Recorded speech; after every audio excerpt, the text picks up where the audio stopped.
Hey, what's up, YouTube? DW Blue Videos back with another video. Hope everyone's staying safe with the coronavirus deal. It's been a while since I made a video. I want to thank all my other YouTube subscribers, though, who have managed to subscribe to my channel.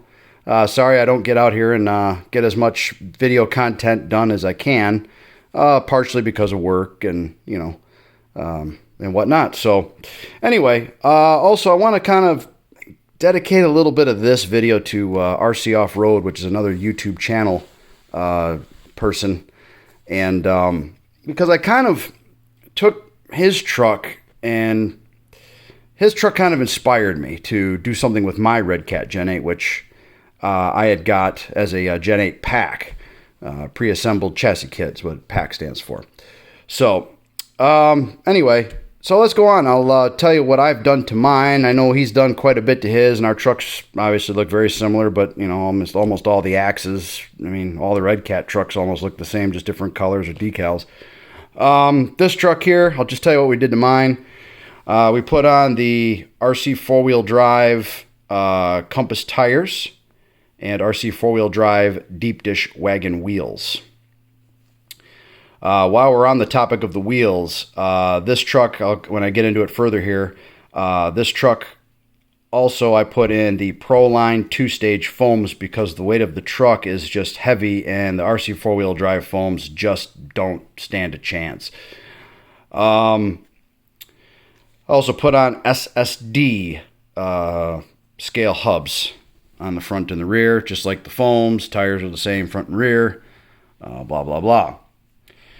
Now, on the inside, we'll move up into the inside of the truck. I have a spare tire cover, and there is actually really a tire under here. It's a axial ripsaw tire on a plastic axial wheel. I didn't want to have too much weight in the back of the truck, just because, I want to try to keep a little more weight on the front bias, but also want some scale looks. Here, and another little thing I added to scale is this, it's a Boom Racing antenna, flexible antenna. As you can see, it flexes pretty well there. A little decal that I got from Club 5 Racing. Put a little decal on there. These tow hooks are original Redcat tow hooks, but they were black plastic. So what I went ahead and did is I cleaned them really, really good, and I used Tamiya, what is that paint called? TS. Tamiya Red TS paint on them. I just painted them up and put them on the truck. I figured, they're plastic. They're probably not going to see any use. They're just there for more looks than anything. I also put the light kit in the truck as well. Let's flip it around here. This thing's got some weight to it since I've added stuff to it. So, also additional scale details. I added the Redcat Racing logos to the seat. I added the decals to the interior and whatnot. I may do further detailing in the interior. We'll see. Same thing on the other side here. Tires, wheels, Proline foams, SSD scale hubs, blah, blah, blah. And we'll turn around here to the front. All right, what we got here is Club 5 wiper blades. There, we've got the same thing down here with the tow hooks. The lights, these hella lights. I've had a couple people ask me on the Redcat Racing Gen 8 group where I got those hella lights from. I got them from a seller on eBay. I don't think there's anything specific that they fit. They do come with the LEDs, and these covers do come off. So what you'll get is the light backing here, the lens on the inside, and then you get the white covered and this hella decal you'll have to put on. And then it'll have the LED lights that go in there that can plug into the receiver. I never wired them up, just because I kind of wanted to keep the hella light covers on where it says hella. So another little thing I did is right underneath the headlights with extra decals from the kit that I ended up picking up.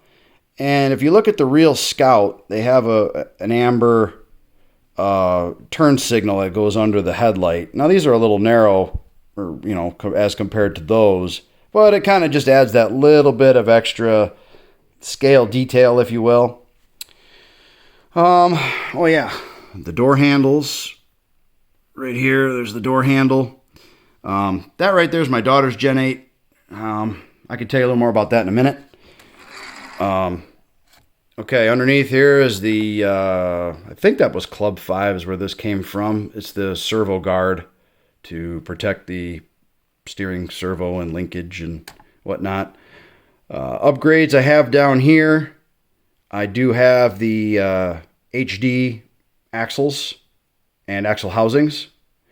I am going to be getting the inner portal hub, an aluminum, by SSD as well. That's coming for both mine and my daughter's truck. I do have Club 5 Husky links on this truck. One thing to make note of is the panhard bar.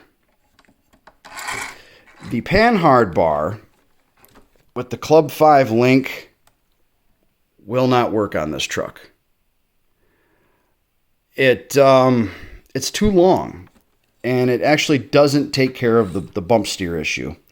So I decided to just go ahead and leave the stock one on there for now. I think for the amount of speed that these things go, it's not going to kill it and whatnot. And here we'll pull off the body, and I'll show you what I have underneath.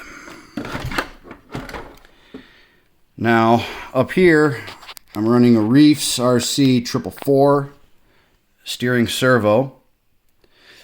There's your Axe motor.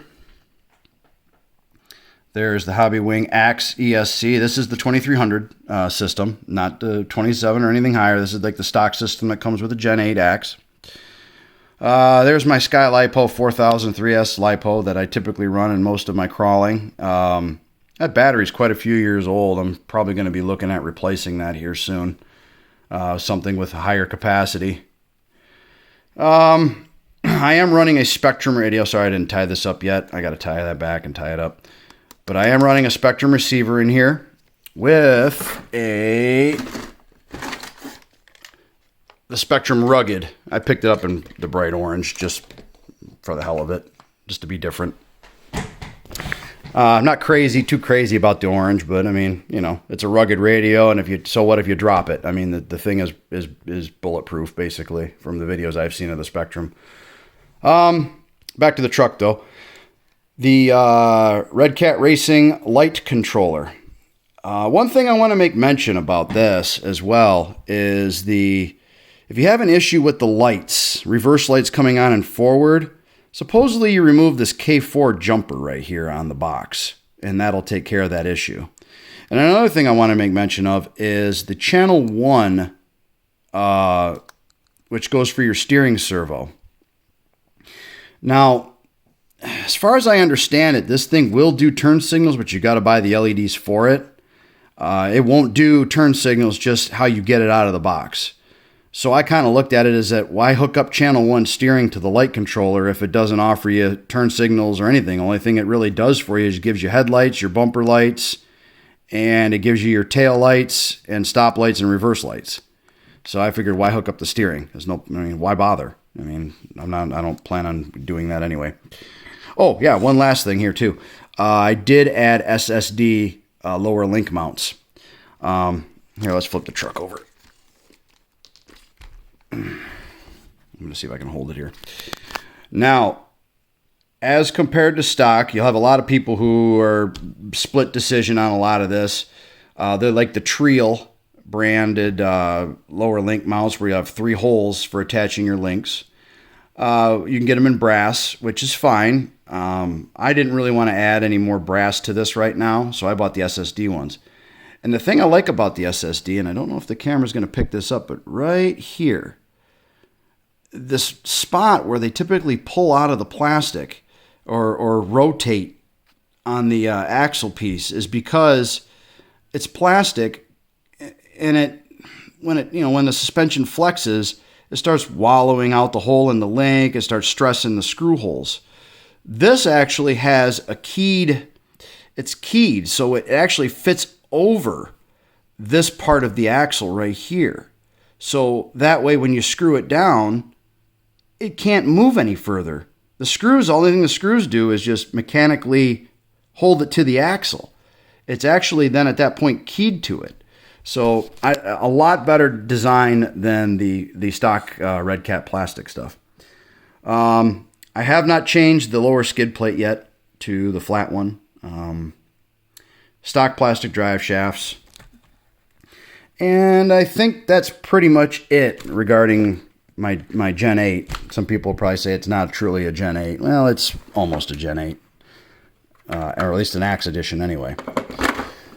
And that is that with this one. Now, if you want, let me set this aside for a second, and I will show you her truck.